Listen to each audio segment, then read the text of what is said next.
Janam TV വാർത്ത ഫലം കണ്ടു. കോഴിക്കോട് മെഡിക്കൽ കോളേജിലെ ഡോർമെറ്ററി ഫീസ് വർദ്ധിപ്പിച്ച തീരുമാനം പിൻവലിച്ചിരിക്കുകയാണ്.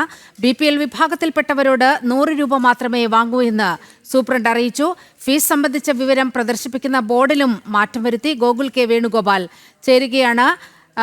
ഗോകുൽ, ജനം TVയുടെ വലിയൊരു ജനകീയ ഇടപെടൽ ഉണ്ടായി. അതിന് കൃത്യമായ ഫലം കണ്ടിരിക്കുകയാണ്. ഡോർമെറ്ററി ഫീസ് 150 രൂപയിൽ നിന്ന് 100 രൂപയാക്കി കുറച്ചുകൊണ്ടുള്ള ഉത്തരവ് സൂപ്രണ്ട് പുറത്തിറക്കി. വിവരങ്ങൾ.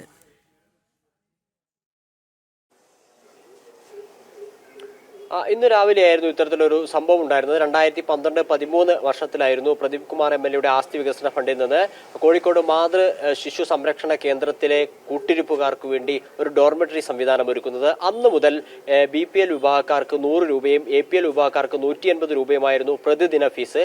അതായിരുന്നു ഇന്ന് മാറ്റം വരുത്തിയത്. അതിന് മാറ്റം വരുത്തിയിട്ട് ഇതുമായി ബന്ധപ്പെട്ട ഒരു ബോർഡ് ഉണ്ടായിരുന്നു. എന്തൊക്കെയാണ് ഈ ഡോർമെറ്ററി സംവിധാനം ഉപയോഗിക്കുമ്പോൾ ഓരോ ആളുകളും ചെയ്യേണ്ടതെന്നതിനെ സംബന്ധിച്ചൊരു ബോർഡ് ഉണ്ടായിരുന്നു. അതിന്റെ താഴെയാണ് BPL വിഭാഗക്കാർക്ക് 100ഉം APL വിഭാഗക്കാർക്ക് 150ഉമായിരിക്കും ഫീസ് എന്ന കാര്യം അറിയിച്ചുകൊണ്ട് രേഖപ്പെടുത്തിയത്. ഇത് ഇന്ന് രാവിലെ പെയിന്റ് ഉപയോഗിച്ച് മായ്ച്ച് എല്ലാവർക്കും 150 എന്ന നിലയിലേക്ക് എത്തിച്ചു. ഇത് ജനം TVയാണ് ആദ്യം വാർത്ത നൽകിയത്. പിന്നീട് മറ്റു പല മാധ്യമങ്ങളും ഈ വിഷയം ഏറ്റെടുക്കുന്ന ഒരു സാഹചര്യം ഉണ്ടായിരുന്നു.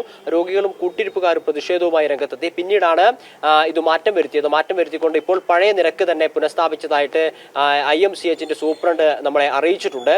മാത്രമല്ല ഈ ബോർഡിൽ, അതായത് ഈ ഡോർമെറ്ററി സംവിധാനം ഉപയോഗിക്കുന്നതിനുള്ള മാനദണ്ഡങ്ങൾ പ്രദർശിപ്പിച്ചിട്ടുള്ള ബോർഡിൽ അതിന്റെ തുക സംബന്ധിച്ച കാര്യവും വീണ്ടും അവിടെ എഴുതിയിട്ടുണ്ട്. അതായത് ഒരു വെള്ള പേപ്പറിൽ എഴുതിയിട്ട് അവിടെ ഒട്ടിച്ചിട്ടുണ്ട്.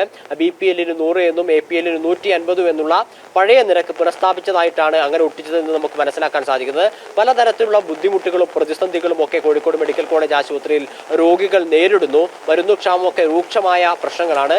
നമ്മളിപ്പോൾ റിപ്പോർട്ട് ചെയ്ത ഇതേ IMCHന്റെ അടിയിലെ ഭാഗത്തൊക്കെ മഴ പെയ്തു കഴിഞ്ഞാൽ വലിയ രീതിയിലുള്ള വെള്ളം വരും. ഈ IMCHന്റെ ഒരു കാത്തിരിപ്പ് കേന്ദ്രമുണ്ട്, ഒരു വെയിറ്റിംഗ് ഏരിയ ഉണ്ട്.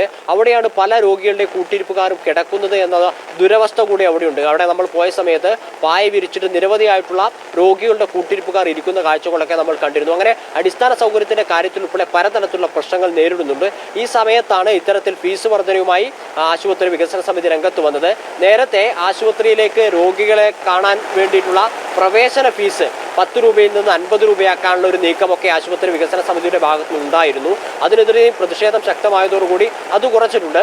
ഇപ്പോഴും ഇത് നമ്മൾ വാർത്തയാക്കിയതിന്റെ അടിസ്ഥാനത്തിൽ ആ തീരുമാനം പിൻവലിക്കുകയും BPL വിഭാഗക്കാർക്ക് 100 രൂപയും APL വിഭാഗക്കാർക്ക് 150 രൂപയും നിരക്കിൽ ഡോർമെറ്ററി സംവിധാനം തുടർന്നും ഉപയോഗിക്കാനുള്ള സൗകര്യം തന്നെയായിരിക്കും അവിടെ ഉണ്ടാവുക എന്നാണ് medical college superintendent, IMCH superintendent ഇപ്പോൾ അറിയിച്ചിട്ടുള്ളത്. നീലിമ. ശരി, ജനം ബിഗ് ഇമ്പാക്ട് വാർത്തയുടെ വിവരങ്ങളാണ് ഗോകുൽ പങ്കുവച്ചത്.